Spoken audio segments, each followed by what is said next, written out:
Jeopardy question since it hasn't started. Let's see. I see Marina. Hi. Hello. How are you? I'm good. How are you? Good. Good. Yeah. Great. So the board's all here. So I think we'll start the meeting. First thing is approval of the minutes, January 5. I vote we approve them. I second. Any discussion? All those in favor? Aye. Aye. Next, public comment. How's the public tonight? Okay. The public's quiet. Now you can say it. Okay. Hello. Oh, thanks, Jim, for getting the Rattlesnake Road sign up. Okay. You're See if welcome. Jim's here. Jim is here. Okay. Welcome, Jim. Okay. So I just have a quick update on the COVID. Let's see. We have been working on trying to get information out about vaccinations. There's quite a bit on the town website. And as Priscilla said, thanks. This week especially goes to Jennifer Markow, Park and Rec Director, who's been assisting residents 75 years and older get enrolled in the vaccination program successfully. So anyway, that's great to have extra help there. Again, we are still vigilant that even with the vaccinations, people still have to wear their masks and do all the social distance things until we hear that the virus is really under control. So anyway, thanks again to the group that's working every week to make things better. And, you know, there still are cases in town, but we continue again to thank everybody for helping out. Anything else on the COVID stuff from the board? Nope. Okay, so then next we have highway budget. We have, we're joined by Foreman Jim Bannicky. Jim and I went over the worksheets, and I think everybody should have gotten one of those. And again, we are talking about primarily about the highway budget. And Jim and I went over this, and again, we're looking at this would appear on page, the bottom of page 1, where we talk about garage heat, and into page 2. And Barbara set this up for a couple different columns. One was the far left column is the actual that was spent last year, and last year's fiscal year that ended July 1st. The next is anticipated for the upcoming year, and what the approved budget was for the year we're in now, and what we're proposing to do for the coming year. And we looked at things, and you know, every year is a little bit different, but it seemed like most things were, the budget numbers are fairly accurate. We had some lines like snow removal where we underspent, and that enabled us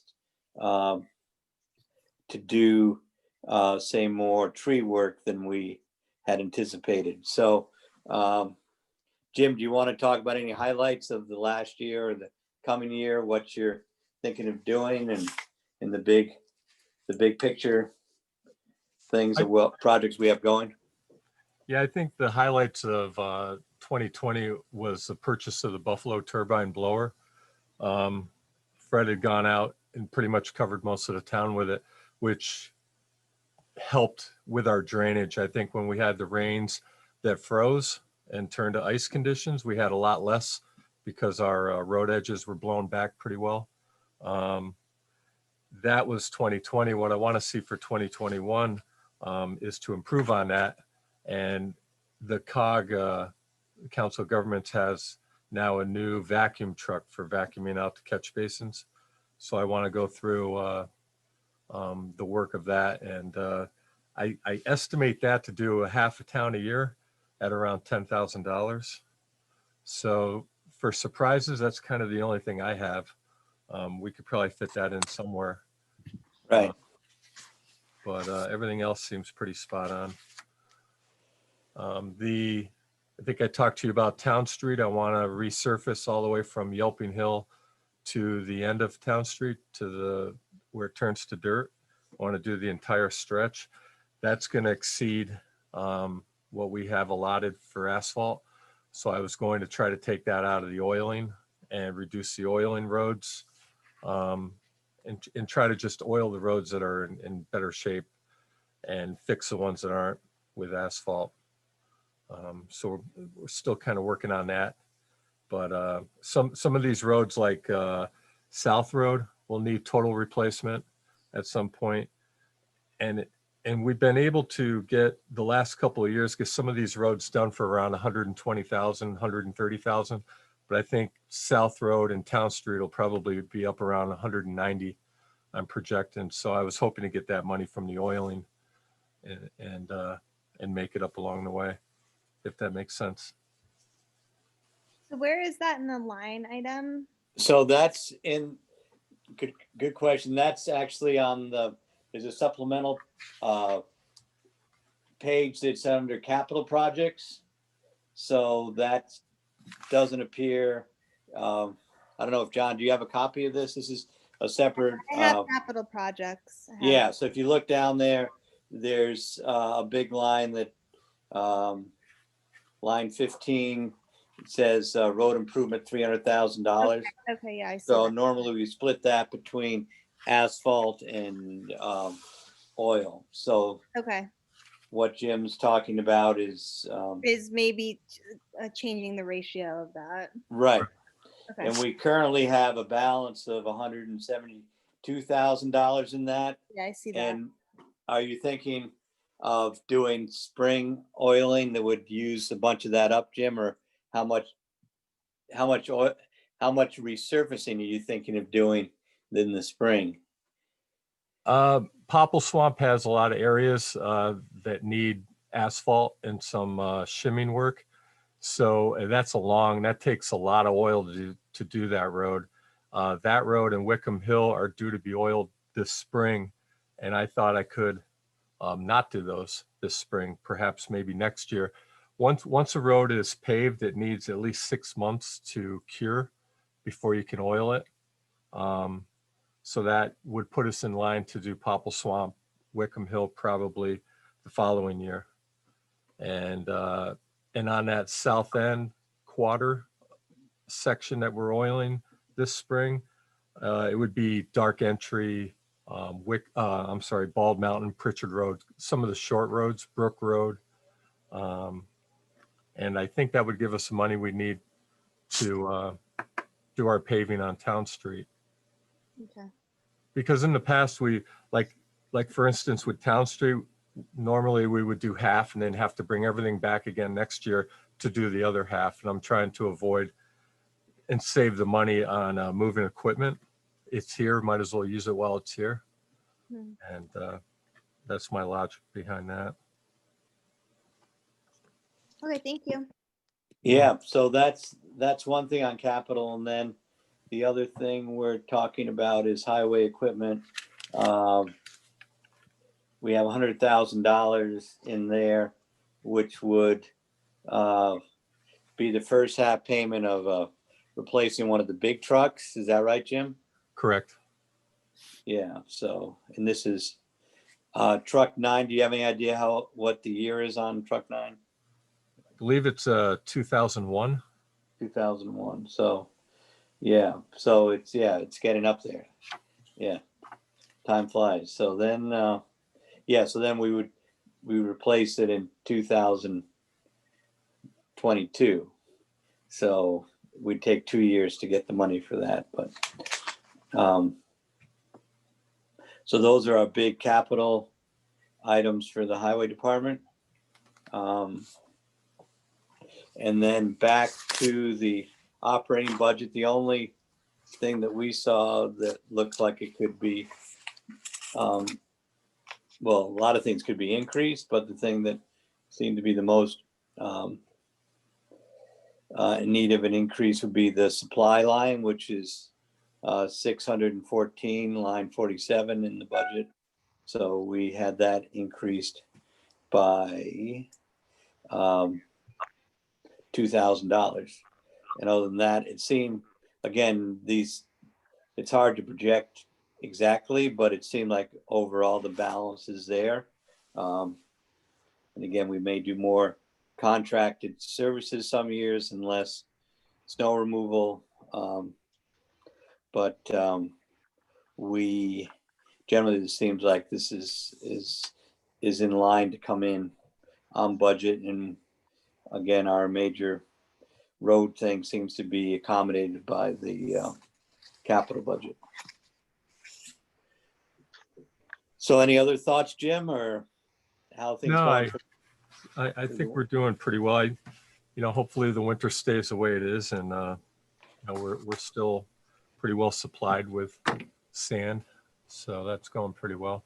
We still have the I think you were going to mention about Supreme Forest. Yeah. One thing that is different this year is we did have that major storm, so there's been a lot of brush and trees have come in, so the gravel bank storage area is full. So we've got a quote from Supreme Forest, which I think I forwarded to the board, of $23,000 to chip all that and take all that brush away. We did that several years ago. It was for $25,000. There was some bigger logs in there at that point. But because probably, would you say half of this is storm related, Jim, or 2/3?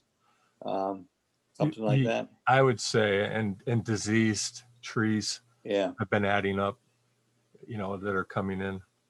So we have, because last week we did hear the federal government has declared the August storm a disaster. If we do the paperwork, we might be able to get some of that money reimbursed. 75% is the FEMA grant. So it seemed like a good time to do that, as we are in the midst of a pretty good year financially, and a pretty full year at the brush dump. So, and we're at this point, we're not able to take any more brush down there. So is it your recommendation then, Jim, that we hire this company to do that? They've worked for us in the past and done a good job. I think it is. And going back to what got us into this position, we tried to get a burning permit from the state and they declined us.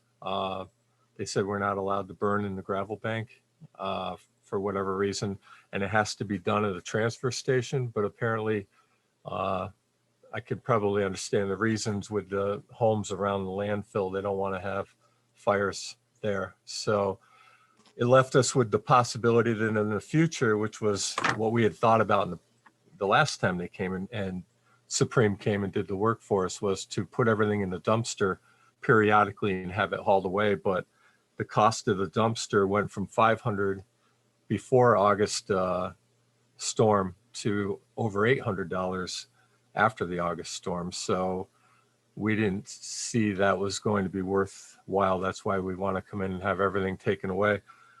Once everything's taken away, I don't know where we go. They're trying to find a way where they could reduce the cost for us and get it back down around $600 for a 30-yard dumpster. But quite a bit of brush comes in and it's bulky. It piles up really fast, takes up a lot of room. So I don't know what we could do in the future to deal with it. But that's kind of where we are now. I hope I explained myself on that, but yeah, the cost is going up to try to keep up with it. on a. Yeah. And now the ash trees are really getting hit by the, what is it? The emerald borer or whatever it is.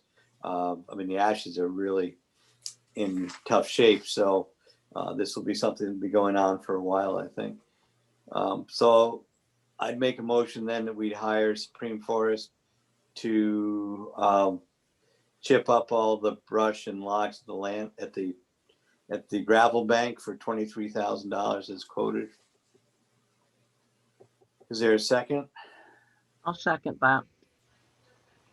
Is there any discussions, questions? That seems very clear. Yeah. Okay, so all in favor? Aye. Aye. Great. So again, I think also, Jim, I think so far the crew's done a great job in keeping the roads safe for the winter, even though it hasn't been a huge winter yet. We say knock on wood, but again, the odd hours and evening shifts and things are appreciated by everybody. So I think we're in good shape. The new truck's working well. Very well.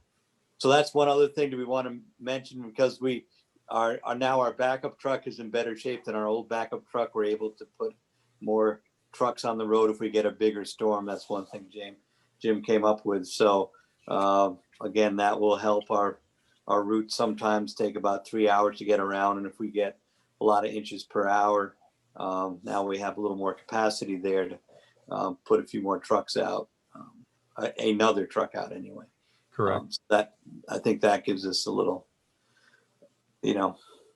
more speed, and it's good to have that flexibility to, depending on what happens. Absolutely. Great. All right. So any more questions for Jim? No, thank you very much. Thank you. Okay. All right. Thanks, Jim. Thank you. Have a good night. Yeah, we'll see you. Yeah. Okay. So next on the agenda is a report of the Council of Small Towns met last Wednesday morning. It was a very interesting meeting. I had 2 Zoom meetings going on with a COVID meeting and the Council of Small Towns at the same time. They were addressed by the governor, and he did have quite a bit to say beyond COVID that I thought are especially interesting to our town and other small towns.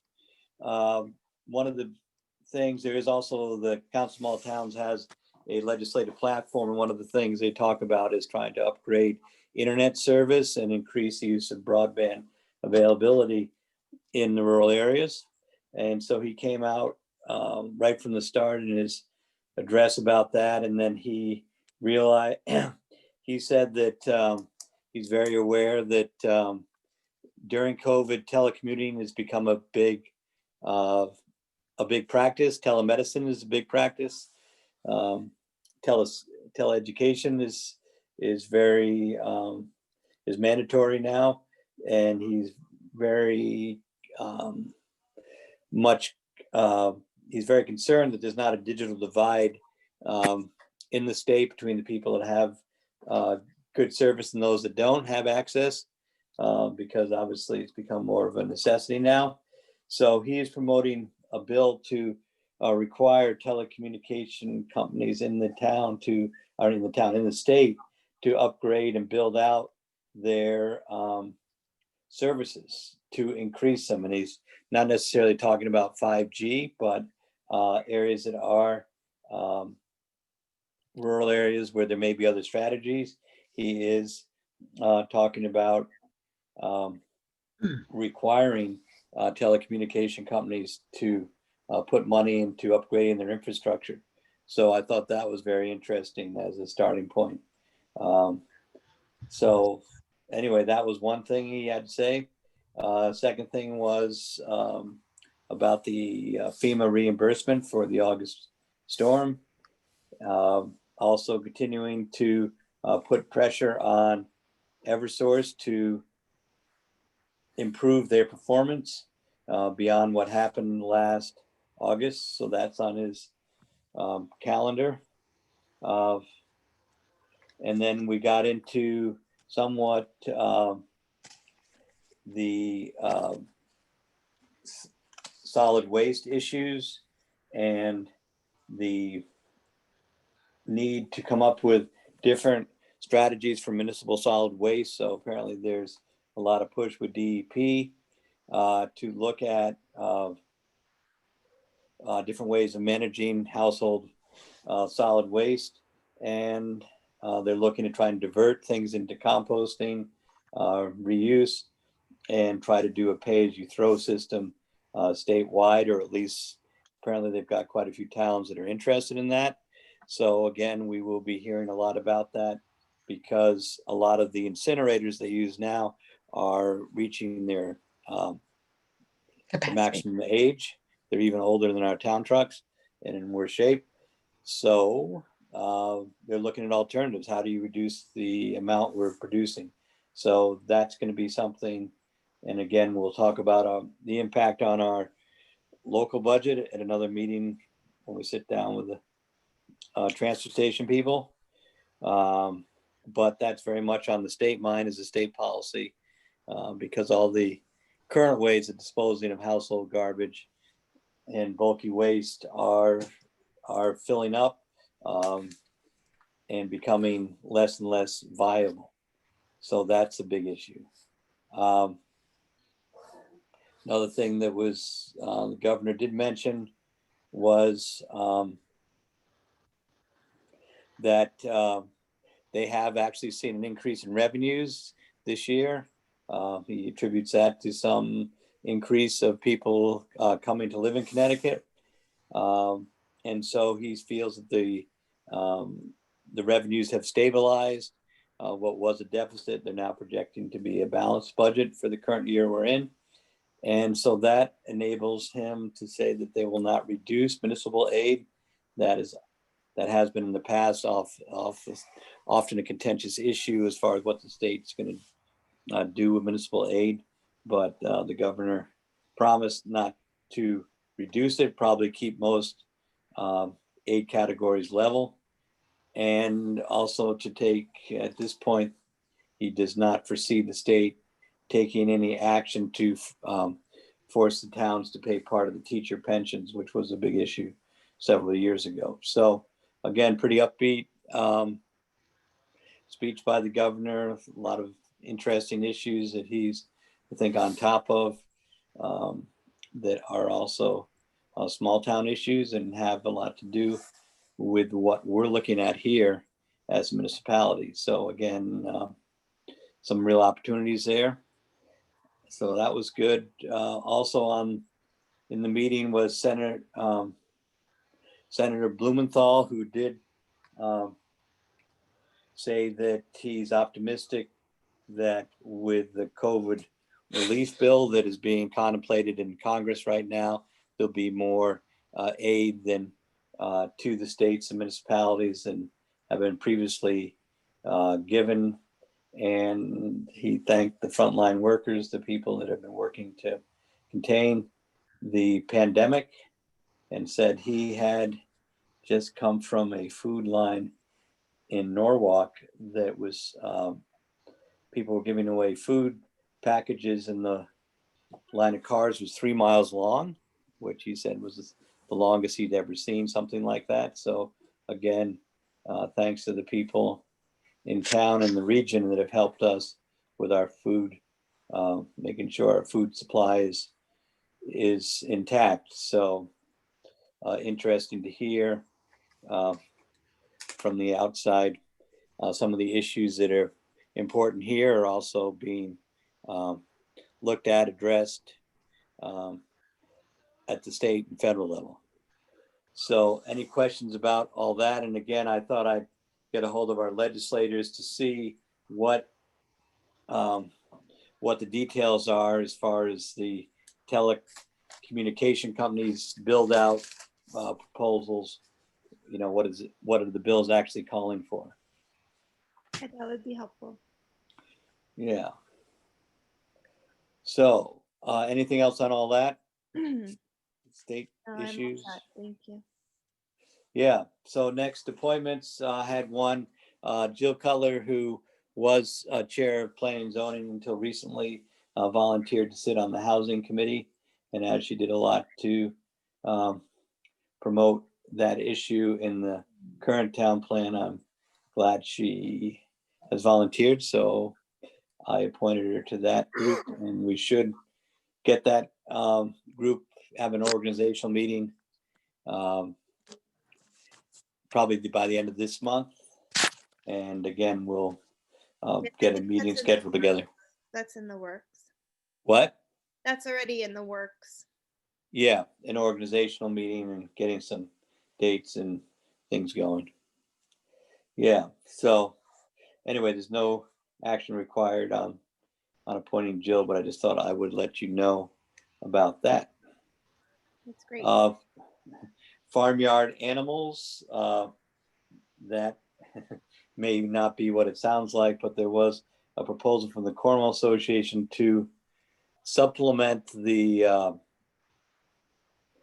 cow signs that are down at the transfer station that people enjoy when they go there. And I believe that proposal has been withdrawn for the time being. Again, it's not a top priority issue, but it might create some amusement in town. But I heard from Gary Steinkold this morning that they put the project on hold, or they're reevaluating or something. Priscilla, you got any details on that, or what's happening with the farm? So these are not actual animals. These are painted pictures of animals or something like that. I think they have a couple of committee members that are coming up with some different ideas, and they want a little more time to refine them before they come back to the Board of Selectmen with a proposal. Okay. All right. So we'll keep our eye on the They'll be back. farmyard animals. At least they won't get out. That's the main thing. Shouldn't run away. Next is Sydney K Fund. This is a fund of approximately $20,000 that was bequested to the town in the 1980s. What's interesting about it is it has been used for various town projects. It's set by ordinance to have a board oversee the fund.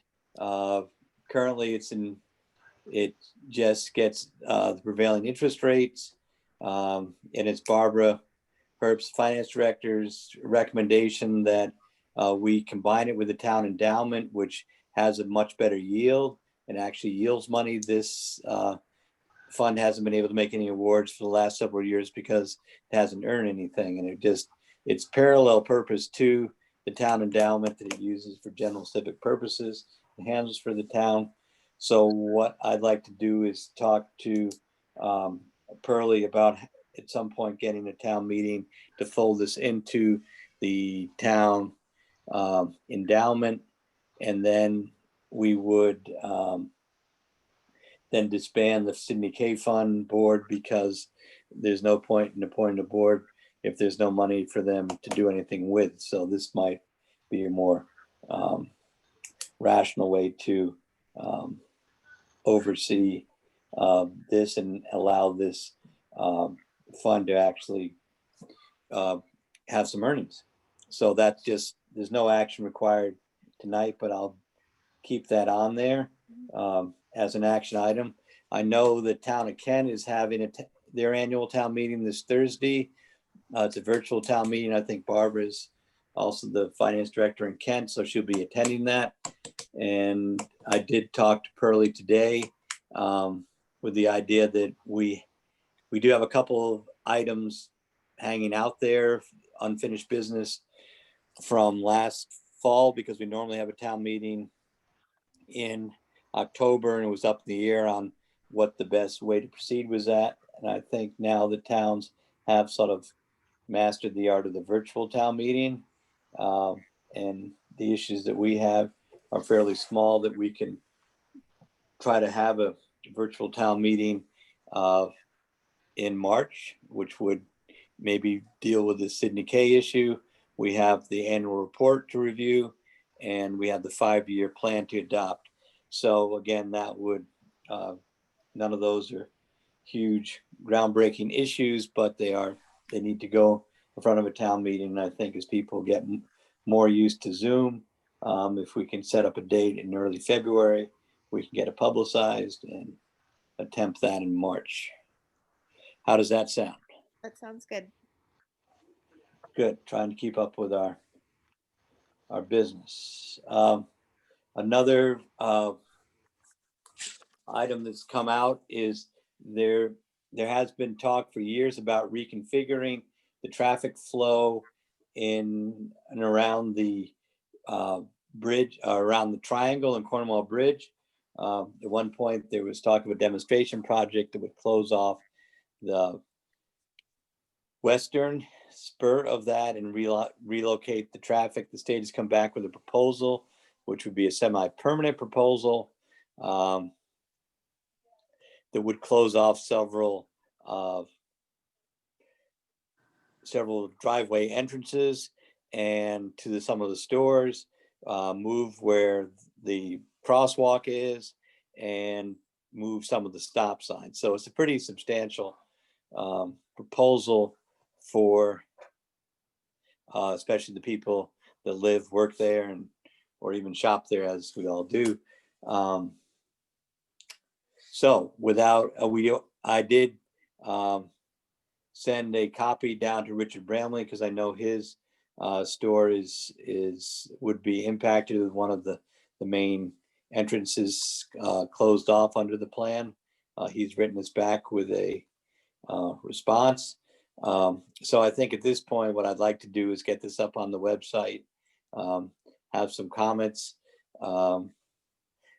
What's interesting in the state proposal was there is not just a proposal, but there's also an engineering review of the proposal.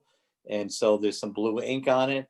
And they did point out that changing some of the stop signs may create a traffic problem, as traffic might back up in front of the remaining business driveway entrances. So I'm not sure if the plan even got a positive review from the state engineers. But it may be also an opportunity to highlight and maybe improve the crosswalk, is a thought I had. So again, I think it's time for some public comment on that. And any thoughts from the board on that? Did you all get a chance to look at that? Yeah, I did. I was actually very disappointed. I thought that, I don't know, I did not think this was the best solution. So I would be really amenable to like having as much public comment as possible, because I think there are many more creative solutions to this issue. I don't think this is the fix that we need personally. But of course, it's not my decision. It's the public's decision. But I definitely think to get this up and to get some ideas from people who frequent the area and from business owners and residents, because I think those are the people that know traffic habits the best. Right. I'd like to hear from them. Okay, so Rick Lynn from the Council of Governments is our liaison, so I'll get back to him saying we're going to engage the public, keep this as a agenda item, and maybe next month at some point, or when we get finished our budget, we can have people want to discuss it, alternative ideas, that kind of thing. Yeah. And I'm sure there'll be there's plenty of alternatives, but again, as I said, I was pretty surprised on how many issues. It seemed like the plan raised more issues than it solved. Correct. But that's just I thought Richard Bramley's letter was very well addressed from a business point of view. And I thought that the state suggestion, they seem to push more of the stuff on the side where there isn't any business. Right, exactly. Didn't make sense to me at all. Yeah, that's and they were busy with 2 crosswalks. I don't see pedestrian traffic down there. People drive down, they want to park. in front of the store they're going to, get out and go in and do their business and come back. We're not a that's not like West Cornwall, where it's pedestrian. It's all car-based down there. That's my Okay. 2 cents worth anyway. That's all good. Yes. All right. So anyway, so that issue's out there. And again, we don't have to decide anything tonight, but we try to get something up on the website that shows the plans and has a little comment. Okay. Comments welcome section. Yeah. that sounds- Okay. So anything else on that? Nope. Okay. So then we do have, more, there's obviously more budget items will be coming in. I do think I did send out a sheet that is Cornwall Board of Finance schedule for budget meetings, winter, spring 2021. So we put this up on the website so people know what the schedule is. And again, in February, Region 1 Business Manager Sam Herrick is going to present to the Board of Finance on the 11th. On the following Thursday, the 18th, we are to present our budget to the Board of Finance. So again, they like to have our budget a week ahead of time. So we will be busy, if not next week, probably the first week in February, we'll have a special meeting that might just be budget stuff, because I'm not sure everybody, maybe they do want to sit through all the exciting line by line review of things. Is there a time, if we have to have a special meeting, is there a time of day that's, excuse me, better for people than other times? Marina, what's yours? And Priscilla, what are your work schedules like? I'd prefer not too late, so like maybe 6:30 on the week. Okay. Yeah, we can do that. Priscilla, how does that sound to you? Works for me. Great. All right, so we'll work on that. Again, I know the other departments are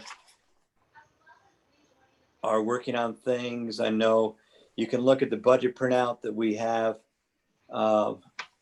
right now. That the budget printout that we have assumes a 3% overall cost of living increase for salaries.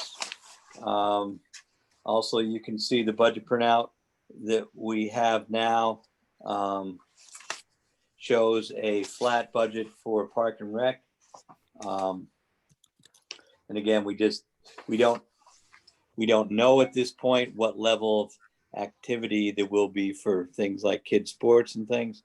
But again, I appreciate Jennifer's help, especially with the seniors. We've gone around and did some drop boxes for people with goodies and supplies and things. So we'll get more things, and we may have a special meeting. Social services has come in with basically a budget that's similar to this year. So you can look through those things. Barbara's beginning to work on such things as insurance, health insurance. What's sort of interesting, they're finding that hasn't, even with COVID going on, the health claims haven't been huge because they've been offset by people not having elective surgeries as much. Who would have thought? But that's what is panned out in this unusual year. So again, we'll be in touch with that and maybe have a special meeting just to hammer out some budget stuff. And that's our regular meeting is really light the first part of February. Okay, anything else on budget things? Nope. Okay, so then we have a tax refund request John's got it up there. Mhm.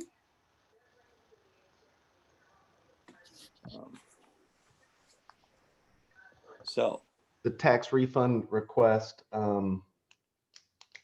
was for $29 and change. okay. I don't know if I can show it because it might have some personally identified. Yeah. So let me go. I didn't read my email, but the reason for this is people overpaid or they sold a car. What's happening with that? They overpaid, no? Yeah, it's a real estate tax. They overpaid they wanted to give Gene a tip. That's nice. Okay. So again, they overpaid. So we have the money. We just refund the money that was overpaid. Yep. Okay.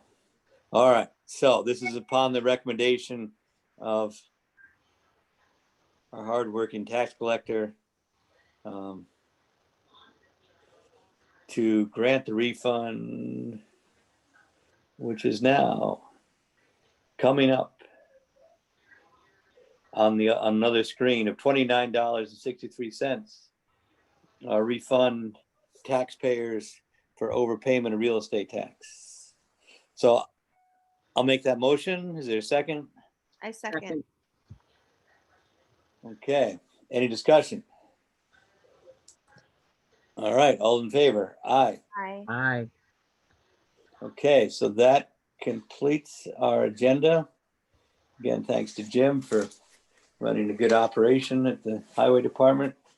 And that leaves us to public comment. How's the public doing tonight? Can I make a public comment? Sure. Well, I don't know if you all watched Saturday's presentation by Louise Riley's committee. Rocco Bato introduced the new website. And if you haven't plugged in, do. It was fantastic. I watched it for an hour, learned a lot about our town, and I highly recommend that you all look into this redone website. It's fantastic. Thank you, Rocco, and thank you, Louise, for chairing this whole thing.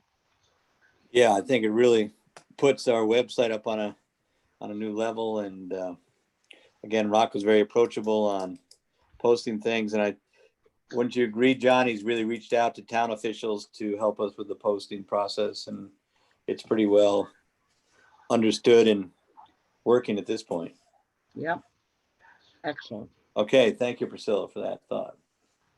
Any other public comments? Ordinance Joanne Watershed. Yes, Joanne.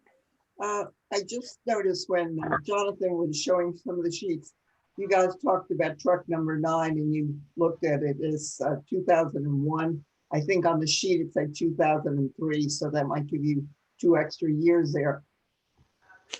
But I also saw a small amount for the senior van. I was wondering what the status of that was. Are we going to continue that with Goshen?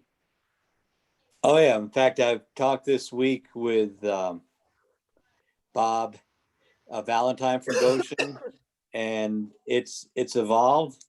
In fact, Cornwall uses the van more apparently than Goshen does. So we're going to get some numbers on usage. Our share our costs may have to go up on that. We do get a state grant that offsets a lot of the operating costs. So obviously it costs Goshen and Cornwall more than that to operate the van. And that is underwritten by a state grant. But Bob and I have been talking about looking at the numbers and seeing what makes sense for next year. Good. We've also had Gear has been assisting in the dispatching of that van. So we've rationalized our vans a little bit, because there's a Gear van, there's a Cornwall Goshen van, and trying to centralize the appointments. So and again, that's helped to save some money on that, but keeping everything running. Yeah, so that's still very much a item. Good. You mentioned the ash borer and the wood that's winding up in the dump. Would it be possible? I presume ash is good in fireplaces and could be used. Is there some way people could help with, Yeah, what we generally do is we leave when a tree's taken down, if it's not a huge, I mean, some of them are huge and aren't movable, but whenever possible, we do leave wood on the side of the road that people can then cut up for themselves on a first come, first served basis. And in some cases, we have delivered it to people we know that can't get out and about. So, yes, we do make an attempt to either, probably especially ash is pretty desirable, but some of the trees that, we get are not dry ash. So yes, we do make an effort to get. Gordon, are the Board of Finance meetings going to be available on Zoom? Oh, yes. Okay. Yeah. And, one thing that was asked in the last 2 years at meetings was that the town contributions to public and private groups just be shown separately, as a group, that they not just be mixed together. And I think that's been asked for 2 years, and it's been said that it would be done. And Jonathan went through there. I didn't see whether it was done or not, but I should think at this stage it would. Oh, yeah. be easy. No, organizational support has always been broken out between, you've got several dozen things from the child center to fish, and everything in between are all broken down in their various contributions. I know, but could we group them by any that are town related and those that are outside? That was just a request that came up twice at the public meetings when we've had them. And they said they would do it. So I would just hope we could do it this year. And I would just say to anybody who's looking to make an appointment, I found that High Watch is giving the vaccine, and they had a lot of appointments available starting this weekend. They were available. So if anybody's looking, they might want to, yeah. So you don't have to go to the hospital. Yeah, I've heard of people going to High Watch with good success too. Okay, any other public comments? Yes. Hey, I'd like to Gordon. comment. Oh, yes, I Hector. have one. Oh, Lynn Scoville is here. Yes, Yeah. hey, Lynn. You were talking about the Sydney K Fund, and I had been on the Sydney K Fund in the past. Yes. And the last time we had done this subject about what you're going to be doing with it was brought up to us, and we were under the assumption that it was done about 2 or 3 years ago. No, it wasn't done 2 or 3 years ago. It's still, it's still there. We were asked to combine it. We were asked to combine it with another fund because ours wasn't making any money. And all of us were in agreement of doing that. Yeah, okay, so the last meeting of the Sydney K Fund Board agreed to combine it with the town endowment. Yes. Yes, that was my recollection also. So now we're getting there. Oh, about 2 to 3 years later. Yeah, well, still the same amount of money. We haven't spent any money. So. Well, I know. Okay. Okay, thank you, Lynn. I'd like to make a comment. Yes, Hector. First of all, I'd like to second what Priscilla said about Rocco Botto's efforts on the town website. I think it's terrific. But secondly, I'd also like to strongly support the effort to deal with Cornwall Bridge and the traffic issues down there. This has been a subject for discussion for, 25 or 30 years. Nothing has happened. It's time to do something about it. I was nearly wiped out myself down there about 18 months ago. I wrote the board a 2-page letter about the subject, and I'm very glad to see that things are moving ahead now. And I'm especially glad to see that you're going to do it in a very transparent way. So go to it. Okay, we're here. All right. Any other comments? Hey, Gordon, it's me, Jen Marco. Hey, herself.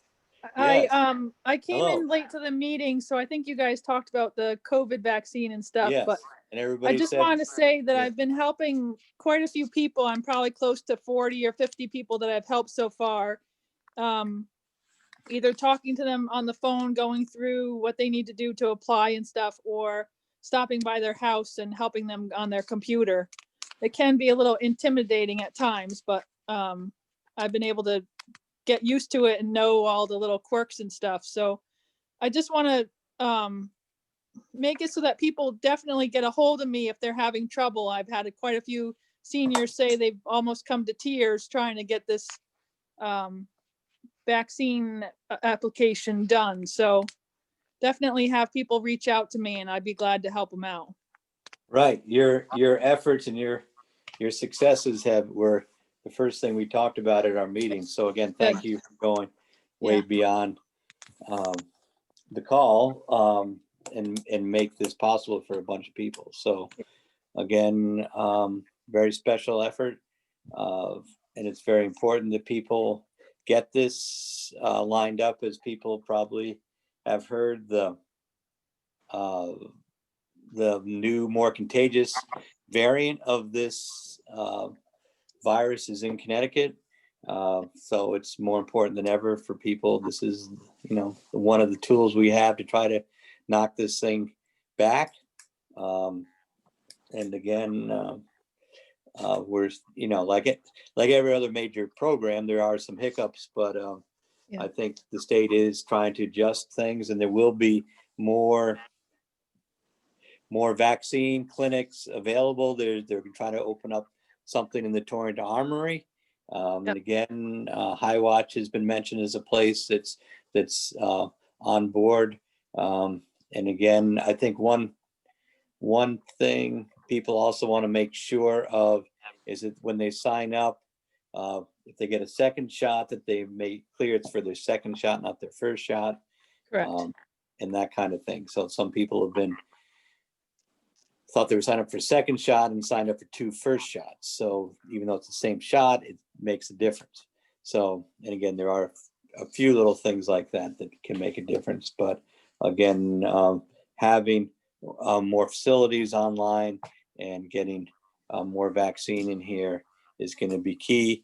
And everything I've heard is that things are going to, really ramp up in the next couple of weeks to really get the program rolling. So, and right now, most High Watch you can get kind of an early appointment, like in the end of January.